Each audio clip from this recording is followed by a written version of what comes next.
kuadrat bukan pi kuadrat, sigma kuadrat per n. Gitu, Mbak.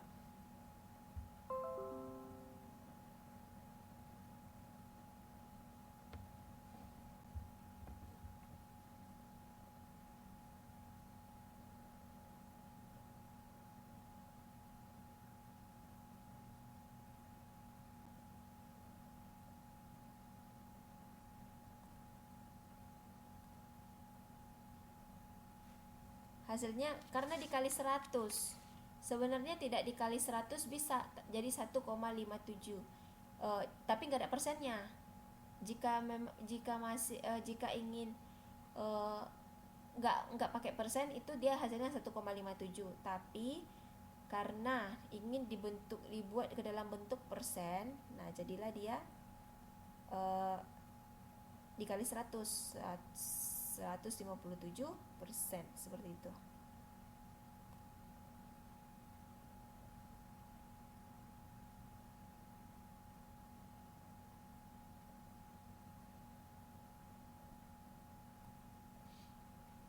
Oke, Mbak Waida.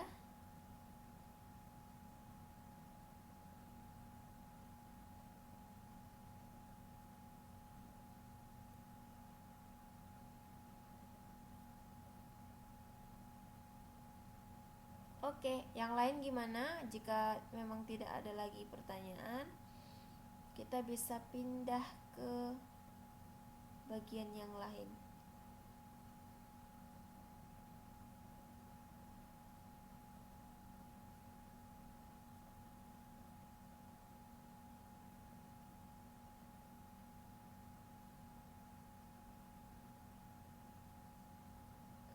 Oke ya. Saya rasa nggak ada masalah ya untuk bagian ini.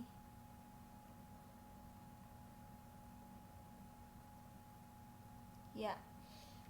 Nah, kita masuk ke bagian rata-rata simpangan yang terkecil atau efisiensi dari setiap penduga. Ini banyakkan gambar ya, teori dan gambar di bagian ini. Nah, yuk kita coba pahami satu-satu. Nah, di sini ada 3 penduga misalnya, yaitu beta 1, beta 2, beta 3. Seperti gambar di bawah ini, ada beta 1 yang paling bawah, beta 2 agak ke atas, dan beta 3 dia lain sendiri gambarnya. Nah, target beta di titik ini, epsilon beta 1 sama dengan beta. Nah, atau penduga beta 1 tak bias dengan varian terbesar. Nah, untuk yang epsilon beta 2, selisih jarak dari 2 ke 1. Nah, untuk epsilon beta 2, jadi itu kan ada seperti puncak ya, atau gunung lah, gunungnya. Dari beta 1 kan ada tuh gunung di bawah ya. Nah, yang kedua ada lagi tuh grafik yang berbentuk gunung. Nah, itu ada yang kedua. Nah, katanya untuk epsilon E dalam kurung beta 2 itu dibaca dengan epsilon beta 2, hasilnya itu adalah selisih atau jarak dari kedua ke yang dan ke 1. Jadi jaraknya itu, jarak antara dari 2 ke 1 itulah disebut dengan nilai bias dari penduga beta 2. Nah, untuk beta 3 yang dia punya sendiri kurvanya, nah itu merupakan selisih jarak dari 3 ke 1. Selisih jarak dari 3 ke 1. Jadi dari beta 1 ke beta 3 disebutlah dia penduga beta 3. Sini hanya cara baca gambar aja sih, cara baca gambar beta apa gitu, hanya itu. Di sini nggak banyak apa ya, nggak banyak hitung-hitungan, teori, kebanyakan teori.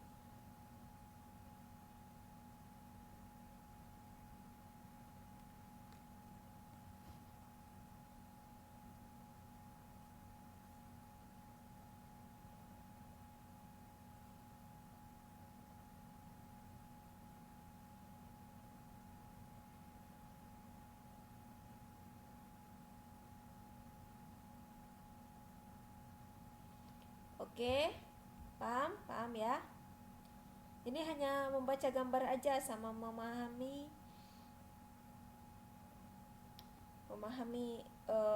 bagaimana sih selisih dari B1, B2 dan B3-nya gitu.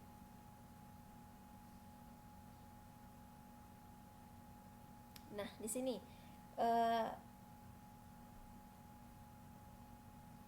ya, di sini ada ya penduga, di sini ada kutipan di halaman 6.9 dikatakan bahwasanya penduga terbaik di sini adalah karena memiliki kombinasi bias yang kecil dan varian yang kecil. Jadi, segala sesuatu yang disebut dengan penduga terbaik itu adalah memiliki kombinasi bias yang kecil dan varian yang kecil.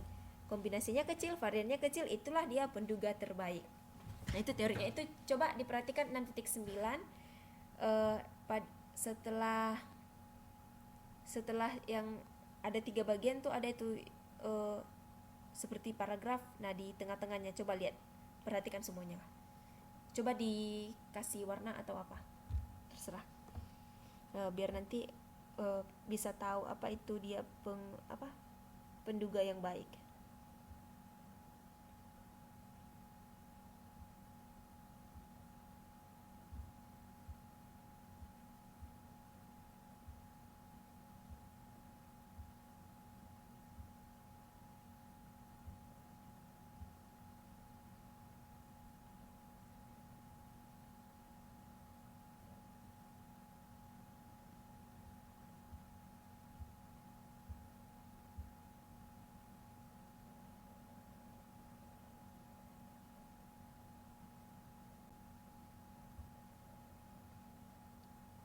Oke, Mbak Evi Yuliani langsung masuk aja, langsung gabung sama kita.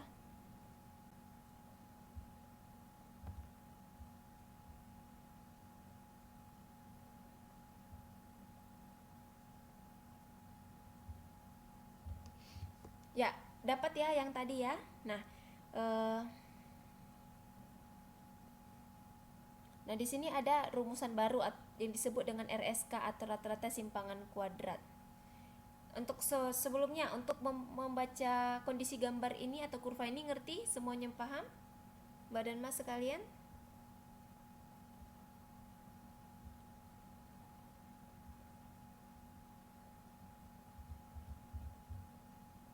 Atau ada yang tidak paham?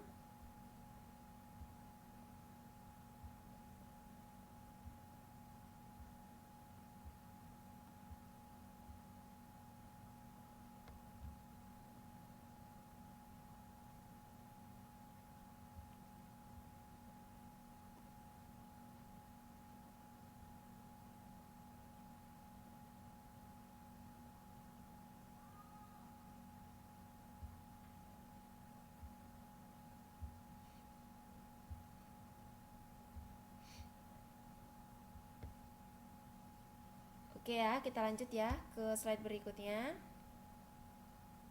Sebelum kita masuk ke bagian konsisten, saya ingin menjelaskan mengenai RSK dulu. RSK itu adalah rata-rata simpangan kuadrat.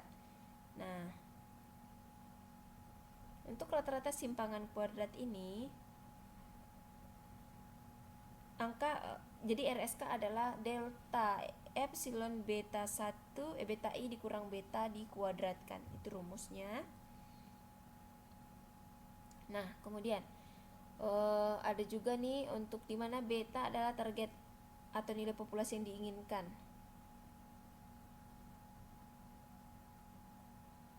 Nah, jika memang ingin diganti dengan angka 1, 2, dan 3, itu bisa saja jadilah dia RSK atau rata-rata simpangan kuadratnya sama dengan sigma kuadrat tambah bias kuadrat gitu.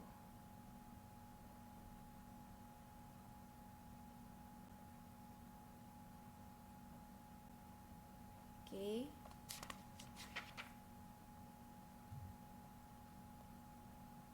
Kemudian ada dengan yang disebut dengan rata-rata simpangan kuadrat tentang efisiensi relatif untuk setiap dua penduga. Nah, di sini efisiensi relatif dari beta I terhadap beta J yaitu delta dari RSK beta J per RSK beta I.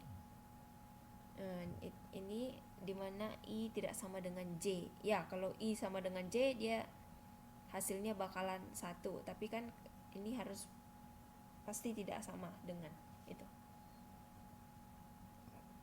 Oke, kita masuk ke bagian konsistensi.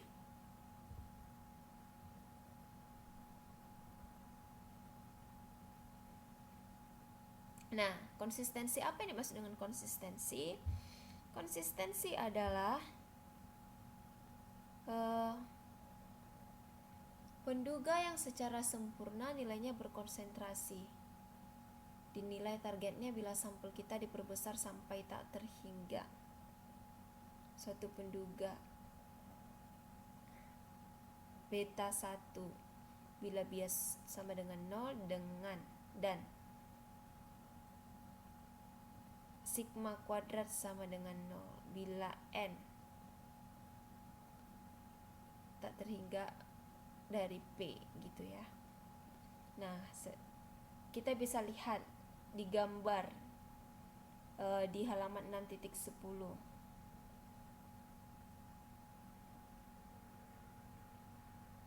Nah, di sini ada gambar penduga dikasatmatakan grafiknya itu ini enggak ini bisa dikatakan dengan kasat mata, maksudnya secara acak gitu ya, penambahannya secara acak gitu, nggak terurutan gitu. Nah, itu ada n sama dengan 5, kemudian n sama dengan 10, kemudian n sama dengan 50. Nah, kemudian n sama dengan 200.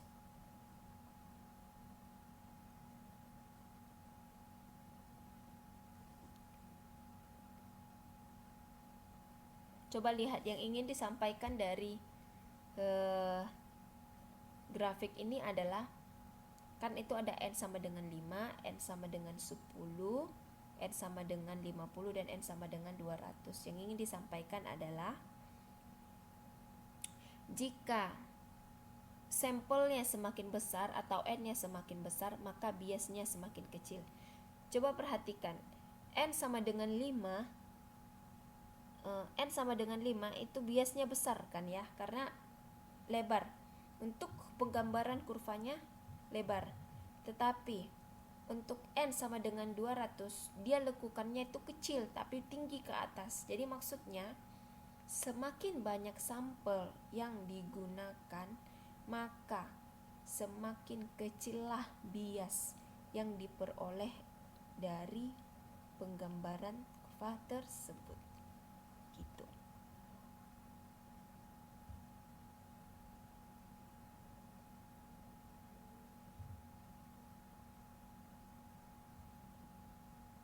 Oke, sampai di sini. Oke.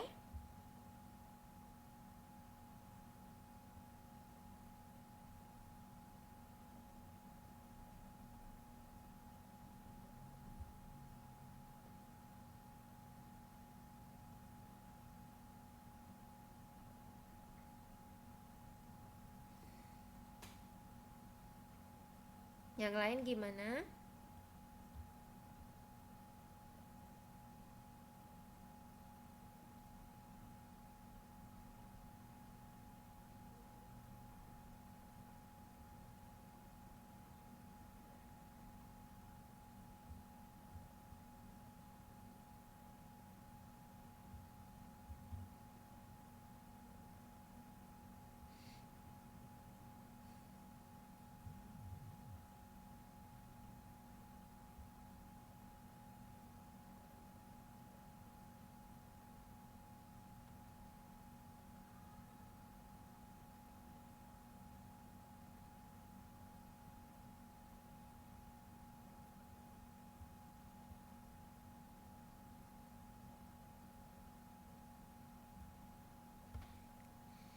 Oke ya, nggak ada pertanyaan ya, biar kita masuk ke bagian.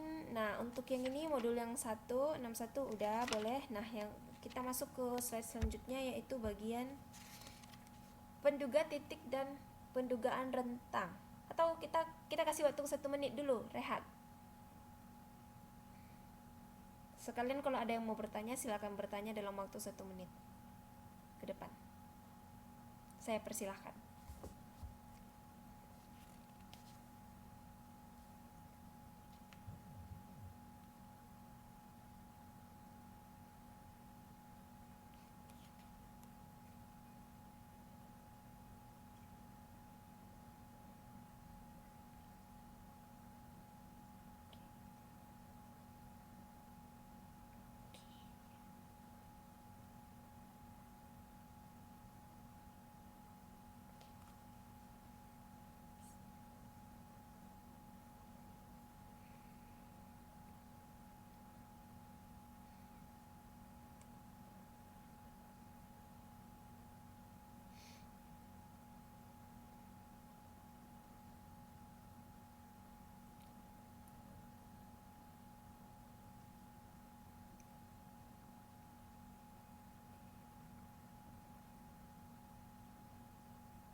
Oke, sepertinya tidak ada pertanyaan. Kita lanjut aja ke bagian pendugaan titik dan pendugaan rentang. Nah, di sini di pendugaan titik dan pendugaan rentang. Dugaan rentang disebut juga dengan interval estimation. Mu sama dengan X plus minus kesalahan cuplikan. Oke, sekali lagi, mu sama dengan X ditambah atau dikurangi dengan kesalahan cuplikan. Nah, kesalahan baku X rata-rata adalah sigma akar N atau sigma X kuadrat. Jadi secara formal dapat kita rumuskan sebagai mu sama dengan X rata-rata plus minus kesalahan baku Z. Dari central limit teorema, Z sama dengan X rata-rata dikurang mu per sigma X rata-rata. Itu rumusnya. Nah, sebelum masuk ke ini, coba kita lihat lagi simbol-simbol yang digunakan di bagian tersebut.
Oke.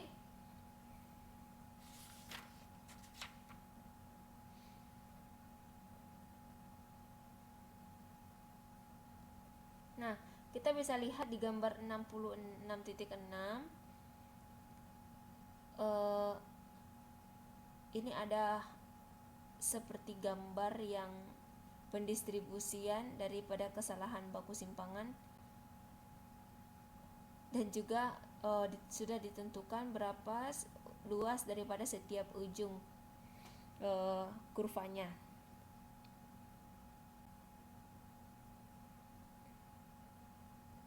Kebanyakan teori ya dari pertama tadi.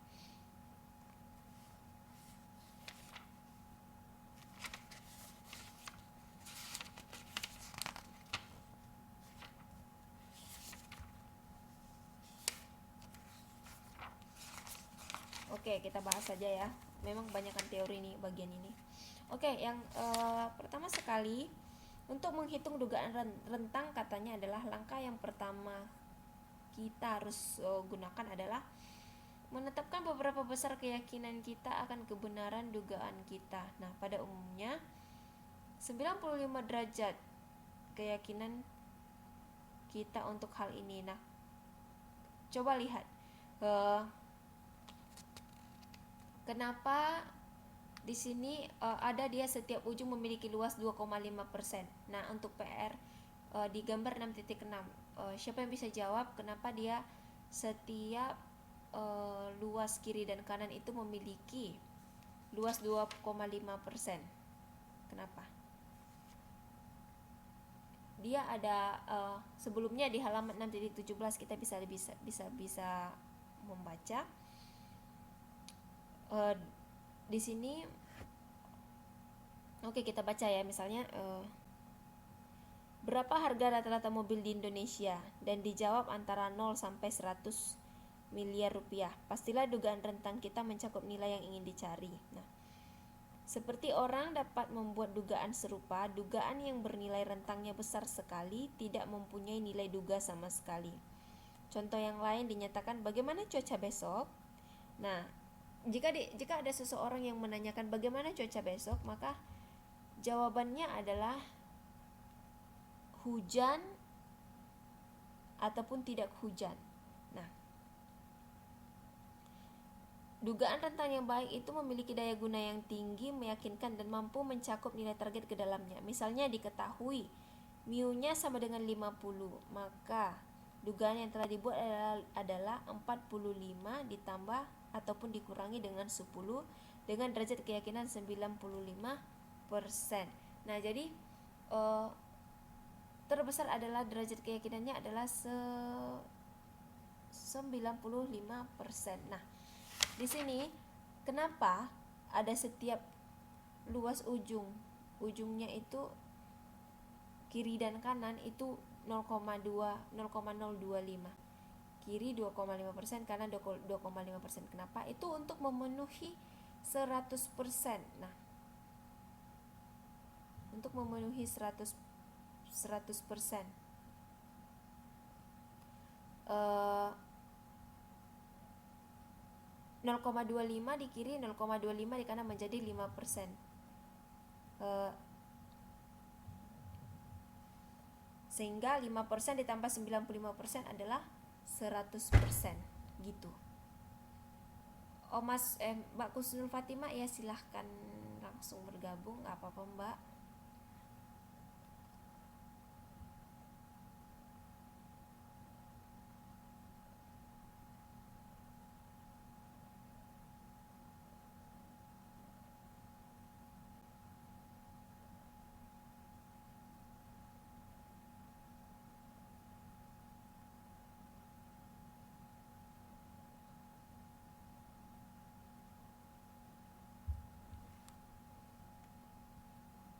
Sampai di situ mengerti. Oh, halaman 6.8.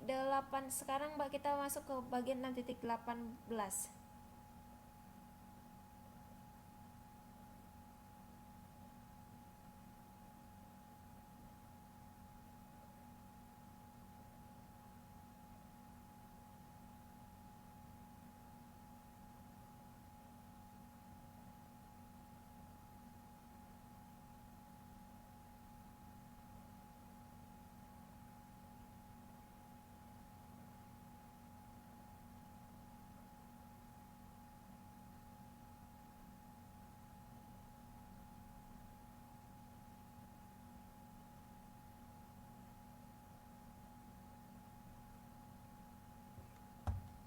Dapat Mbak Kusnul ya yang 6.18?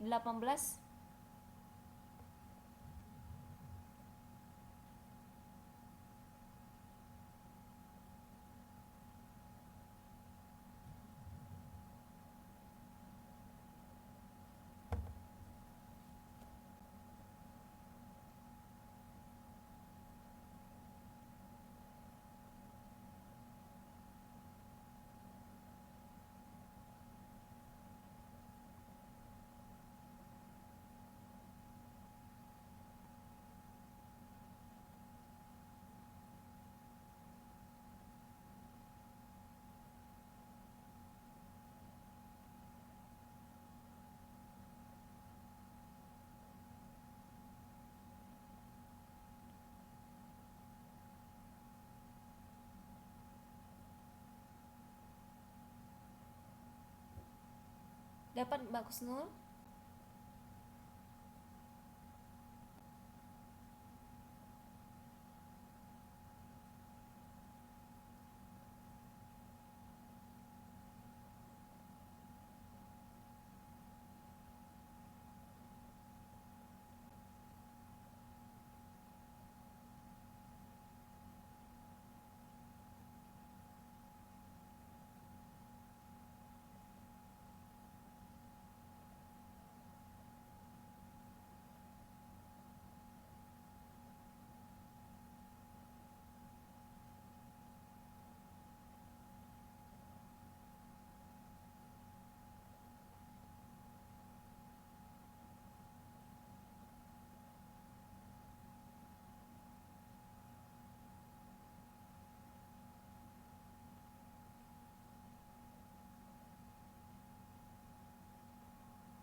Oke. Eh,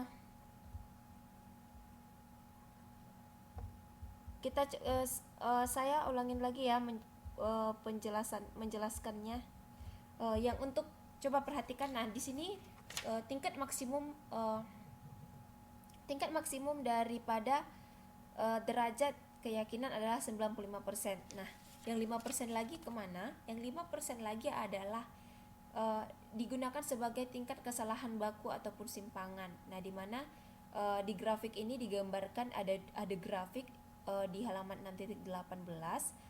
Di situ digambarkan ada dua sisi, kiri dan kanan. Nah, untuk yang kiri itu sama besarnya dengan yang kanan. Yang kiri 0,025, yang kanan juga 0,025. Nah, itu sama saja dengan 2,5% kiri, 2,5% kanan. 2,5 ditambah 2,5 sama dengan 5%. Nah, 5% ditambah 95% adalah 100%. Jadi, inti daripada pendugaan titik dan pendugaan rentang ini adalah untuk pada bagian grafik ini, tingkat keyakinan ditambah dengan kesalahan itu sama dengan 100%, begitu. Nah, kita masuk ke bagian kesalahan baku. Selanjutnya, nah di sini ada untuk PR. Nah, coba lihat di halaman 6.19. X rata-rata plus minus kesalahan baku Z. Nah, di sini bila diinginkan 95% derajat kepercayaan, nilai Z sama dengan 1,96. Nah, sedangkan bila derajat kepercayaan diinginkan berubah, misalnya 99%, maka angka 96 harus diganti dengan nilai Z yang sesuai. Oke. Nah, dari tabel kurva normal kita ketahui bahwa Z sama dengan 1,96. Jadi di sini 1,96 ini merupakan nilai yang sudah ditetapkan. Nah, untuk itu maka nilai PR sama dengan minus, ini adalah rumusnya, 1,96